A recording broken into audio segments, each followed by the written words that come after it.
यह सर्वविदित है कि इस्लाम एकेश्वरवाद के तहत केवल खुदा में ही यकीन रखता है। हिंदू दर्शन में भी एके साधे सब सधे की मान्यता है, मगर चलन में बहुदेववाद ही है। हिंदू मान्यता के अनुसार देवी देवता 33 करोड़ हैं। कुछ मानते हैं कि देवी देवता 33 करोड़ नहीं बल्कि 33 कोटि अर्थात 33 प्रकार के हैं। उनमें वे प्रचलित देवी देवताओं की पूजा अर्चना किया करते हैं।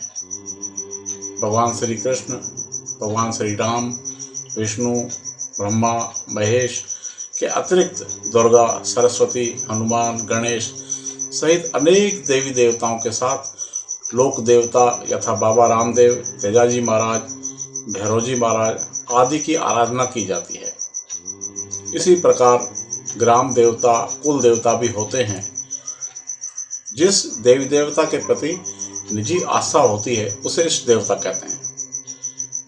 इष्ट देवता क्या है? हमारा इष्ट देवता कौन होना चाहिए? इस विषय पर चर्चा से पहले एक प्रचलित कहानी की बात करते हैं। कहते हैं एक बार एक नाव में एक हिंदू व एक मुसलमान सवार थे। अचानक तूफान आया। दोनों अपने अपने भगवान को याद करने लगे। मुसलमान ने केवल खुदा को ही याद किया तो वह बच गया। हिंदू ने कभी हनुमान जी को याद किया तो कभी दुर्गा माँ को पुकारा और वह डूब गया। यह कहानी मूलतः हिंदू धर्म पर नहीं बल्कि बहुदेववाद पर तंज कसती है। कहानी का प्रयोजन यह है कि सफलता के लिए एकनिष्ठ होना चाहिए। एकनिष्ठ होने से एकाग्रता बढ़ती है, जबकि भिन्न भिन्न देवी देवताओं को एक साथ इष्ट देव मान लेने से एकाग्रता भंग होती है।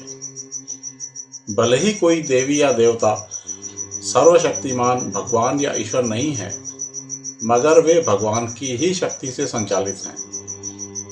देवता भिन्न भिन्न हैं और उनकी प्रकृति भी अलग अलग है, मगर उनमें मौजूद शक्ति एक ही है। जैसे दीपक, मोमबत्ती, चूल्हा, यज्ञ आदि में अग्नि एक ही है। भिन्न भिन्न देवी देवताओं की आराधना का अलग अलग फल है, मगर मनुष्य को इष्ट देव का सर्वप्रथम व सर्वाधिक ध्यान करना चाहिए। जब भी विपत्ति आए तो केवल इष्ट देव का ही ध्यान करना चाहिए। जैसे कहते हैं ना कि जीवन में गुरु होना जरूरी है, वैसे ही इष्ट भी उतना ही जरूरी है। वस्तुतः हर इंसान किसी एक देवी या देवता की ओर सबसे ज्यादा आकर्षित होता है और वही देवी या देवता उसका इष्ट देव होता है। कुछ लोग इष्ट देव या देवी का निर्धारण कुंडली में अंकित जन्म नक्षत्र के आधार पर करते हैं, जबकि कुछ की मान्यता यह है कि इष्ट देव का संबंध ग्रह नक्षत्र से नहीं होता। वे मानते हैं कि इष्ट देव पिछले जन्मों के संस्कारों से तय होता है। वस्तुतः जो देव स्वतः पसंद हो वही इष्ट देव होता है। इस बारे में ज्योतिष कहता है कि आपका जन्म जिस नक्षत्र में होता है उसी के देवता आपको आकर्षित करते हैं। लोग मानते हैं कि ज्योतिष हमारे इष्ट देव का निर्धारण करता है।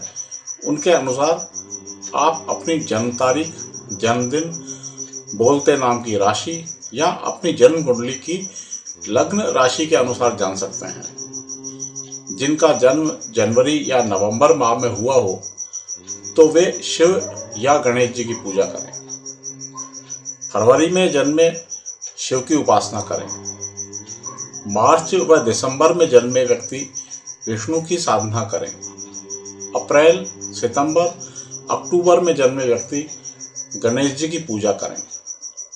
मई व जून माह में जन्मे व्यक्ति माँ भगवती की पूजा करें। इसी प्रकार जुलाई माह में जन्मे व्यक्ति विष्णु व गणेश जी का ध्यान करें।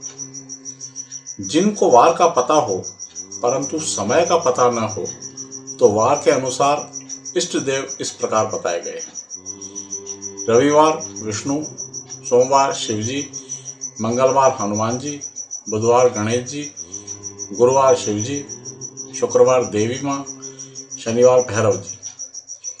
जिनको जन्म समय ज्ञात हो उनके लिए जन्म कुंडली के पंचम स्थान से पूर्व जन्म के संचित कर्म, ज्ञान, बुद्धि, शिक्षा, धर्म व इष्ट का बोध होता है।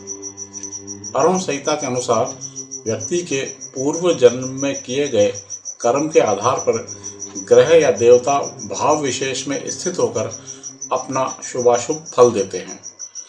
पंचम स्थान में स्थित ग्रहों या ग्रह की दृष्टि के आधार पर आपके इष्ट देव तय होते हैं। जन्म कुंडली के अनुसार प्रत्येक व्यक्ति के इष्ट देवी या देवता निश्चित होते हैं। यदि उन्हें जान लिया जाए तो कितने भी प्रतिकूल ग्रह हों, आसानी से उनके दुष्प्रभावों से रक्षा की जा सकती है। लग्न के अतिरिक्त पंचम व नवम भाव के स्वामी ग्रहों के अनुसार देवी देवताओं का ध्यान पूजन भी सुख सौहार्द बढ़ाने वाला होता है। इष्ट देव की पूजा करने के साथ रोज 1 या 2 माला मंत्र जाप करना चमत्कारिक फल दे सकता है और आपकी संकटों से रक्षा कर सकता है।